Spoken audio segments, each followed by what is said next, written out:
Well, hello everybody. Welcome to this round table today where we are celebrating everything Swan Lake. Not any old Swan Lake, but Matthew Bourne's Swan Lake, which is coming up to its 30th anniversary, 30, which is incredible.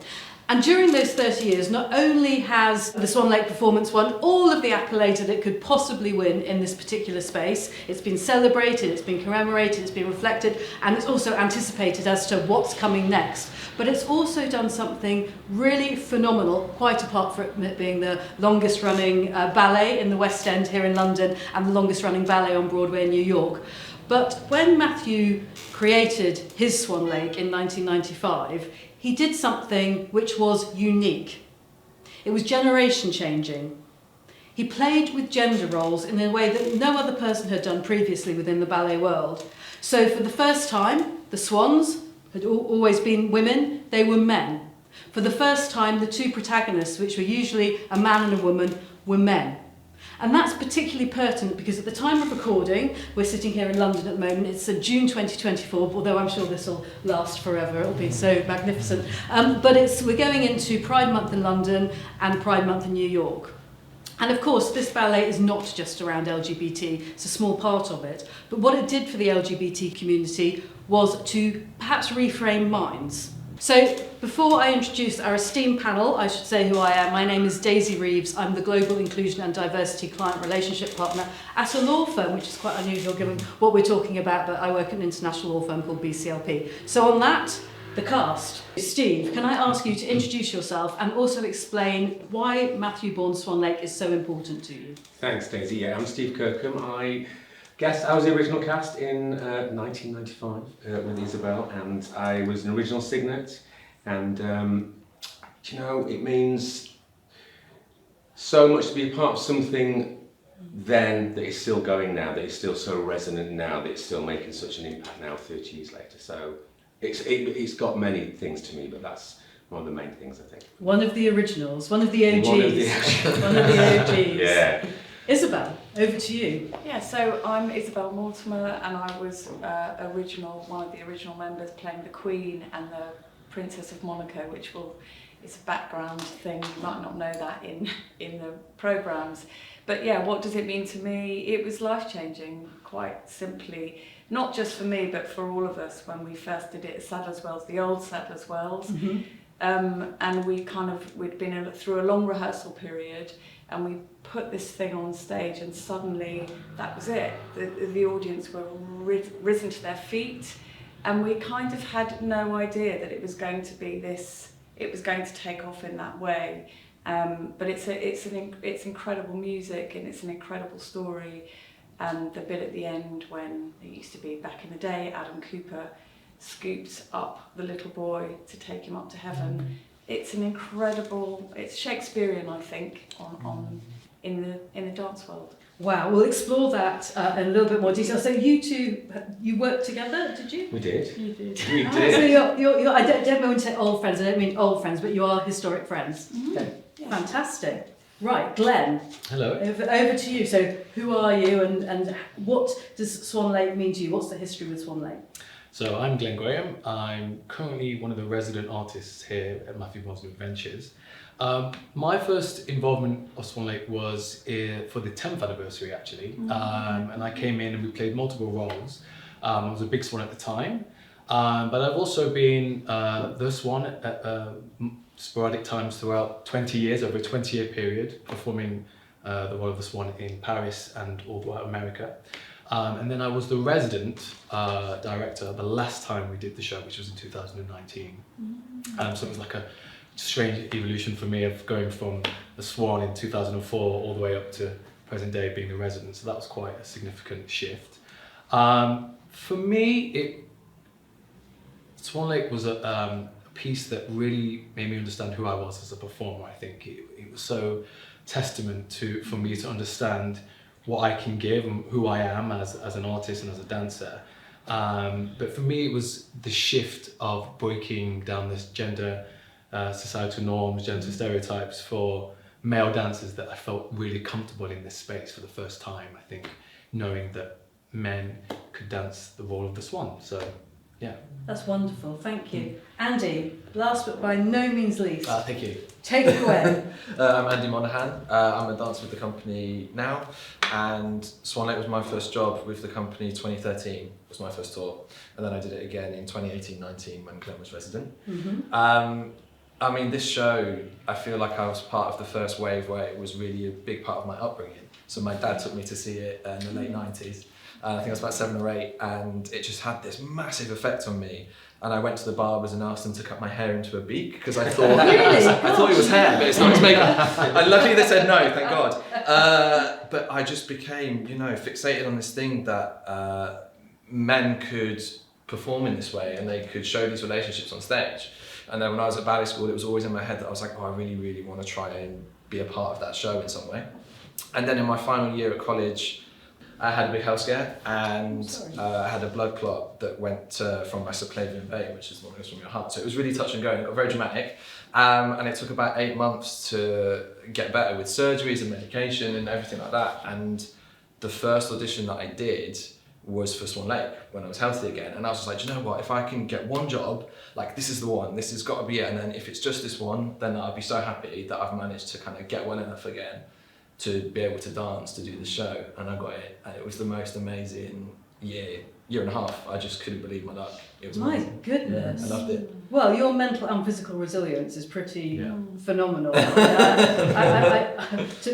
have basically survived all that. And, wow. Well, stellar cast, as you can see, a literal stellar cast. So let's dig a little bit deeper. I'm going to ask you if you could just pick out one or two, I mean, you've already alluded to some of them, but one or two really key treasured memories that you have when you think of Matthew Bourne's Swan Lake, whether that's when you were in it or whether you've seen a different performance of it that you think that's always going to resonate with me. I'm not sure that we can beat your saved your life. Sorry.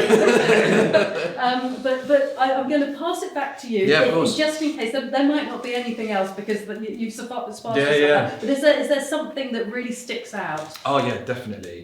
So a couple of weeks before we started rehearsals for that first tour that I did, I got an email from Matt saying, we're looking for people to cover the Prince. Would you be interested? And I was like, yeah. So I was like, this is fantastic. I got to rehearsals and I said to Etta Murphy, who was our wonderful resident director, she was staging the show. I was like, how do I do this? Like, because some of the rehearsals clash, like which one do I go to? She was like, don't worry about it. Just do your ensemble ones, we'll get there later. So I was like, okay, fine. And then I thought, well, I need to make the most of this opportunity. And I became so obsessed with it. I used to watch the video, like to and from work every time. I used to listen to music all the time. I'd stay late and kind of try and make sure I knew what I was doing. And then in the last week of rehearsals, one of the guys who was playing the Prince tore his calf. And they said, okay, all the people we'd normally get to try and cover this are with the company doing Sleeping Beauty in America. So, Andy, do you know it? And I was like, yeah, okay, I think so. And they were like, okay, we'll give you a full run. Maybe. We'll give you a full run and like, let's see how it goes. And it went all right. And so then they put me on in the first venue, which was Plymouth. And I was surrounded by this amazing experience with all the other dancers. So like Glenn was there, and then Kerry Biggin, Sam Archer, Etta, Johnny Ollie was my swan. Like these people who knew the work so well, and they knew how to kind of keep this little 22-year-old like calm in the center of it all. And I remember just being like tunnel vision, and Etta was like, tell the story, scene by scene, don't get overwhelmed. So I was like, okay, that's really good advice, let's just do that.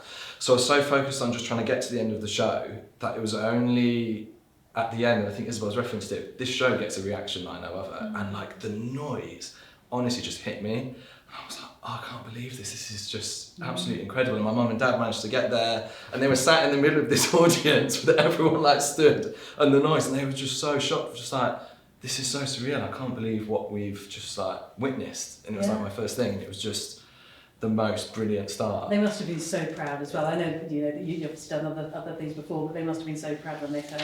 Oh, definitely. It's been a massive show for us as a family. So my dad took me to see it when I was younger, and then that was really key. And then in the most recent tour we did in America, they came and saw what would be my last show of it, because I had a bit of an injury at the end of the tour. And then that was the last show that my mum saw before she passed away a few years later. So it was it's been this huge marker in my life. And so when we got the questions, I was like, oh my God, actually this has been like huge. How do we kind of summarise this? Well, you've done But I it love beautifully. it, yeah. That is a huge thud of emotion. Wow. Yeah, Glenn, beat that. Sorry. I don't think I can, but I'll try. I'll give it a go. So for me, I think the thing that's just, got a real significant mark in my relationship with this show is from just 4 years after doing my first plie at Royal Vet School, and then 4 years later, I literally went on and performed the Swan in Paris.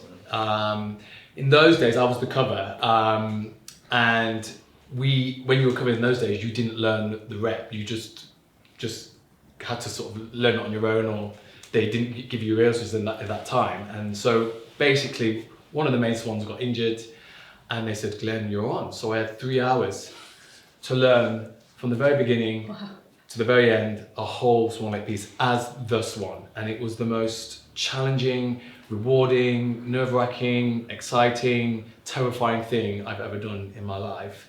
So we literally did 3 hours rehearsal, and then the next day I was on in Paris, live orchestra, absolutely crazy. And I think it was a very Billy Elliot moment actually, because my mum was due to arrive that same day from Nottingham straight through to Paris, and one of my friends had to go and meet at the station, because that was me meeting at the station, but it was me getting ready for the show. And then she just arrived, because the Swan doesn't do the first, I think, 20 to 30 minutes of the show. She just arrived just in time for my first entrance as I dropped down and come on as the Swan. So it was something that will be ingrained in me the first time, and I actually think, were you my queen?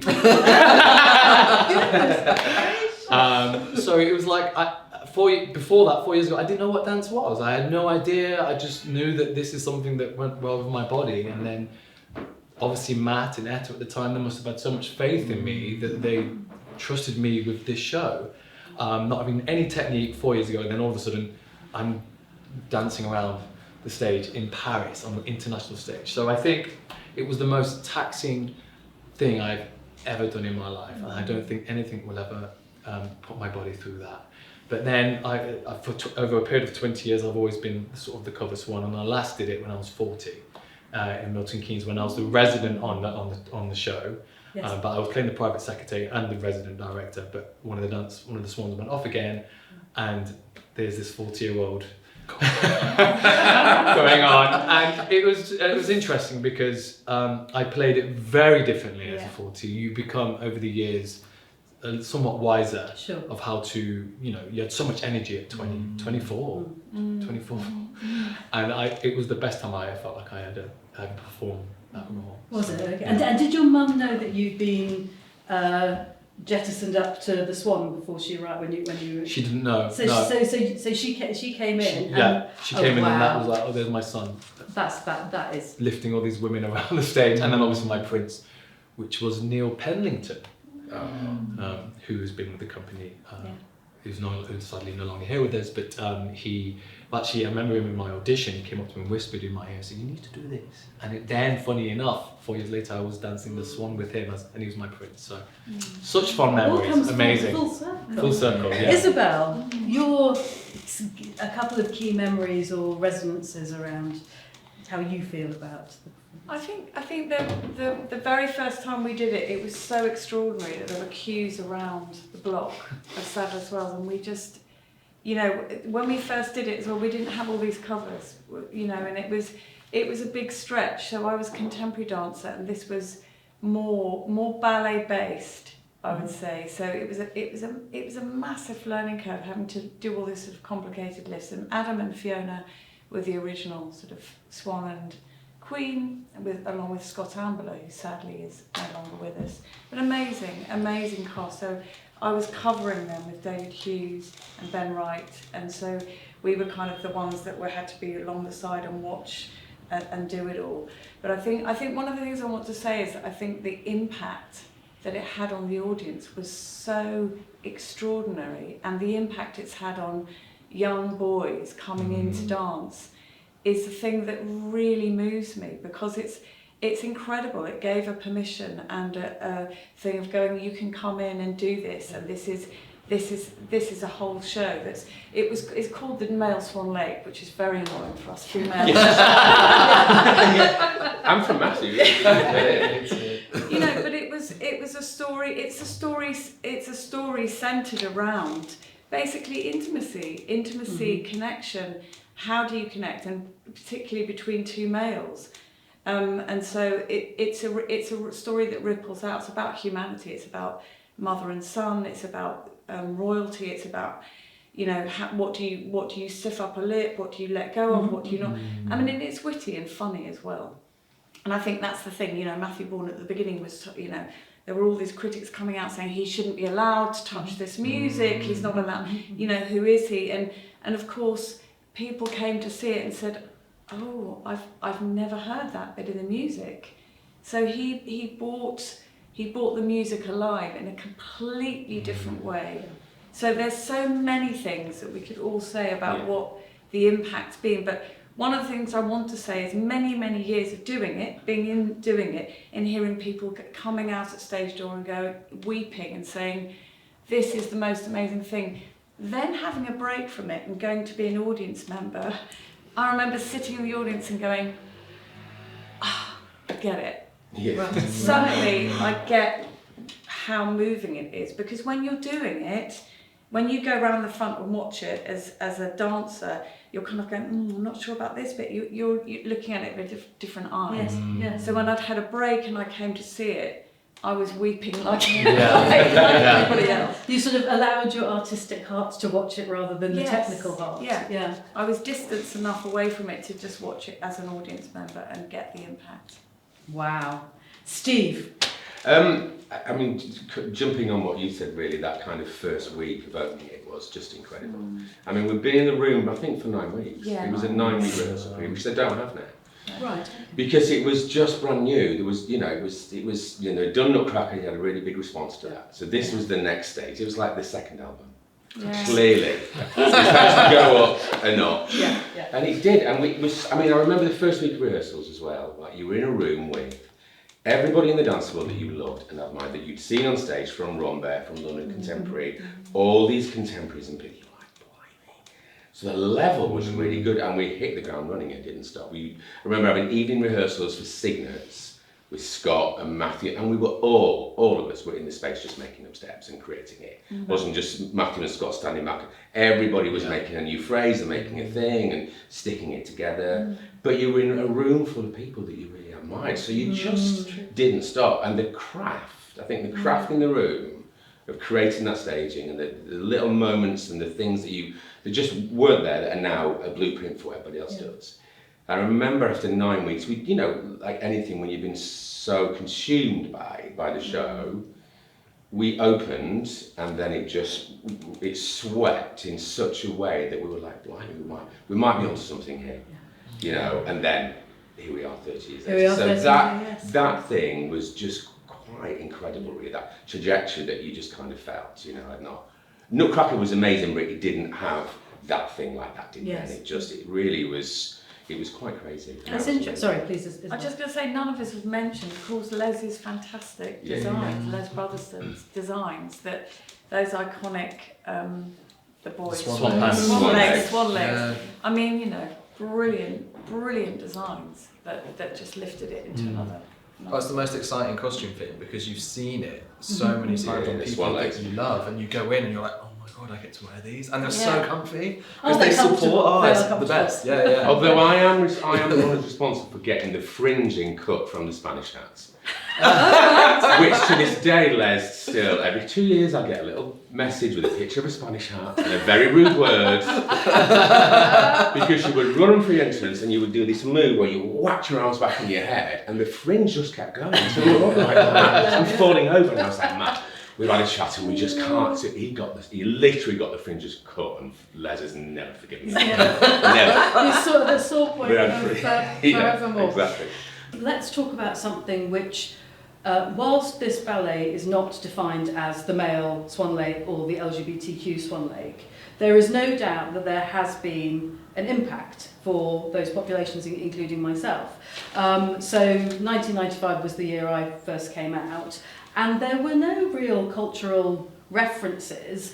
And so to that, and also putting it in context before I ask the question, Section 28 was still on the statute books. That didn't come off till 2003. Civil partnership wasn't until 2005. So Matthew had brought this, 2 male swans 10 years before civil partnership, and the first gay marriages, so-called gay marriages, but formal marriages weren't until 2014. So that is, even if he didn't intentionally mean it to have that legacy, for me as a lesbian, it's had that legacy. So I'd love to ask you to explore that a little bit. I know, Glenn, is something we were talking about before we were rolling, that the impact that it's had on you. Yeah, so I think Matt's very conscious about how he, one, relates to the audience and how the audience can relate to the work. But I think, in a way, there's been a massive cultural shift in the sense that when Swan Lake first came about, when it first happened, obviously maybe you two will be able to elaborate more on this, but I know that people used to get out of the seats and walk out because they saw 2 males dancing together back in 1994, 95. And I just kind of think, since I've been doing it since 2010, that just hasn't happened. Right. So there's been a massive cultural shift, and it's gone in a positive route. So I feel like if Matt has paved the way to educate the audience, to also incorporate different people, we're all here, we're all one unit, we're all together, and that's what I think Matt's very passionate about. How can you unite an audience? And I think that development is just really wonderful. I don't know if you can elaborate on people getting out of their seats, seeing two males. Yeah, I mean, I think when it first started, there was so much written about it, and you know, in a way that was trying to diminish what it was in lots of ways. And actually, there was so much pull to support it as well. So it was quite divided when we first did it, and people did walk out. But again, you know, I go back to it being Shakespearean because it's on so many different levels, and there's so much going on, and there's so, you know, again, Matt was telling a story, as far as I know. He was telling a story that was personal to him, that's as far as I know. I might be misquoting him, but you know, and that's the important thing. Actually, it's a story about intimacy, it's a story about love, it's a story about loss. It's on many different levels. And I think that's the power of it. It's kind of universal, and it reaches way beyond what we all thought it was at the beginning when we were in those rehearsal periods. And I think that at the time, you know, the 2 leading men in the company are Matthew Bourne and Scott Ambler. Yeah. And their conversations prior to rehearsals, you know, I think that was very important, that was something that they wanted to really lay ground to and make so powerful and important, but also that it had such wide-reaching things. It wasn't just about this central kind of story. It was a mother and son relationship. It was stuff going on in the royal family, which Matthew's always been very interested in. It was stuff that was culturally going on at the time as well, but at the heart of it was this, led by those 2 men in the room. That's right. Who have been talking about this for a while. I mean, working together in the company for a while, along with Etta Murphy as well. So I think that was just so driven by those 2, but I think it was so kind of more than that. And at the time, people just, you know, traditionalists just couldn't get hold of it. I think a lot of them came round years later because it had such an impact, and it wasn't going away. Yes, it just wasn't going away. Yes. So it was like people came back to see it again, and they gave it another chance, and they started to see it in different eyes, I think. It was a time in never, though, wasn't it? I mean, it was incredible. And just not to focus on the negative, but were you aware in the performance of people walking out, or was that something that you only became aware of after? Sometimes you'd hear about it afterwards. So then the company manager would, at 4 walkouts tonight. It'd be quite a thing. We'd have a little sheet, and because for us, we were like, you know, you're doing something good if people if it's getting people's backs up. But you are doing something good. It's really interesting because I think if you remove this show from the dance landscape in a wider sense, you actually still have a massive gap. I mean, this was 30 years ago, but there still isn't a work in the big dance companies that has kind of a queer central love story, especially one that's had this much impact and reach. And so it's such an important piece of work, and in a way it's a little disappointing that it hasn't been a larger impact kind of in the wider dance community. It is a shame as well. Yeah. Well, here you go. That can be on your shoulders. Yeah, I could think of, and you might want, you know, is deviate. was the only company that really would tell those stories, and a lot of companies in Europe. But on a It's mass the big scale, though, isn't it? there isn't anything that's happening. So you I mean, in mentioned the ballet world, I think we're talking about Yeah. mass scale. Yeah. DV8 were huge in the contemporary dance world, which is Yeah. weirdly where I met Scott yeah, in 1990. Yeah, We did a show exactly. together with DV8, and that's where I met him. So I think in the ballet world more, in Definitely. the contemporary dance world more, they were pushing boundaries a little bit more. Yeah. So I think it's, for me, I think it's more on that kind of scale. Really. And I think you're right. There isn't anything to kind of match that still. no. Well, Which yeah, is incredible, really. Exactly, and it penetrated kind of the wider cultural impact as well. Yeah. It wasn't just the dance, it went beyond that, so it's become such a recognisable image, like the imagery that Les has created and that Matt and Scott and Netta created with the choreography. Like, it's such a recognisable thing even to people who don't know dance, and I think Yes. that's such a brilliant thing that they managed to do that. So Andy, when we're talking about the imagery, you're right, that image that you've just described, the iconic image, hasn't really changed in the 30 years, but things have changed with the performance over the past 30 years. So Isabel, I'm going to start with you. How do you think that the production has evolved and changed? I mean, I think Matt's very good. He's very involved. Matt Etta, very involved in each iteration of it, and so they move with what's relevant now. You know, because some of the people in Soho, the scene we call Soho, was Mandy Rice Davis, Joe Orton. You know, references that may, you know, who knows whether it had so much relevance to us when we first did it, but they're kind of quite old references now, and some people don't. Some of the younger generation, correct me if I'm wrong, don't know the references. That's right. So it's moved. It's moved on, and I think Matt and Etta really enjoy that. They enjoy kind of creating it. So little things like that have changed. What else would you say?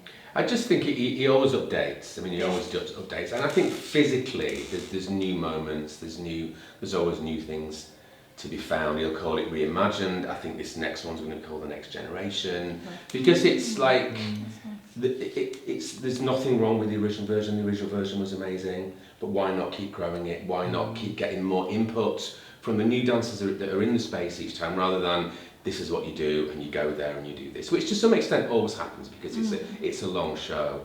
But to breathe new life into scenes, just to take them somewhere else and let each new generation of dancers have an input and a say, I think is really important to Matt. And that happens every 2 or 3 years when this show kind of tends to come back. And I think that's what's unique about what Matthew does, is because it's not set in stone and we're just going to keep repeating it. He works with the people that are very much there. You know, for example, a piece that wasn't really a autograph hunter, you know, wasn't really a person or a moment until Steve Kirkham took it over, and then it became. Well, it was Matt actually. It was him. It was Matthew. That's what he did. He was an autograph hunter. I used to do a funny thing with it, and that kind of got cut after a while. Because apparently no one could do it like me, but whatever. I used to do a comedy 4 by the car, and I think someone hurt themselves years later trying to do it, and it was cut. It was gone. But actually, it was based on Matt. He used to stand at stage doors. I dressed myself in a certain way, but it kind of was based on him a little bit, and that went. I think one of the things that Matt's really keen on is developing the next generation of dancers. So that's why I think that's going to be called Swan Lake, the next generation. And so I work very closely with the Take Part team, Kerry Bigney and Etta Murphy. We go into the conservatoires and we find these new talented dancers.